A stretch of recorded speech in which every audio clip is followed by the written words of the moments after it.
Hey everyone, welcome back to our channel. Today, we're diving into a question that many parents ask: where to begin with complementary feeding for your baby? The answer is simple: with whatever you want and what you normally eat, ensuring safety and avoiding processed foods and other hazards like honey and minced meat. Segment 1. 4 great options to start with. Option 1. Avocado. Avocado is a fantastic choice.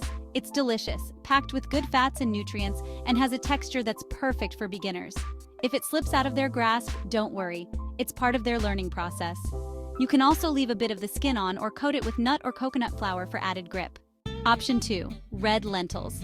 Turkish red lentils are incredibly easy to prepare. No soaking required, cooks in minutes, and turns super soft. They're excellent for boosting your baby's gut health with their fiber and protein content.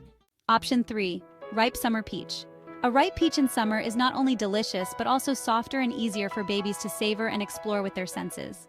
Option 4. Pasta. Spinach videos. The perennial pasta question. Yes, babies can have pasta. Opt for spinach pasta occasionally for variety, as it contains a small amount of spinach and provides a colorful and softer option. Always check the ingredients. Spinach pasta typically contains egg and semolina, both common allergens. Introduce these one by one to ensure your baby tolerates them well. Homemade, colorful, and soft pasta shapes can make a delightful addition to their meal. Segment 2. Transitioning from purees. If you started with purees, that's perfectly fine. Your baby can enjoy the same foods mashed with a fork initially and gradually move towards more solid textures as they grow more accustomed to chewing.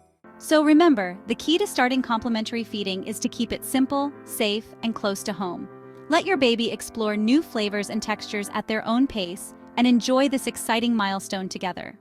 Thanks for watching today. If you found this video helpful, don't forget to like, subscribe, and share it with other parents. Leave us a comment below about your experiences with starting solid foods. Until next time, happy feeding and take care. See you soon!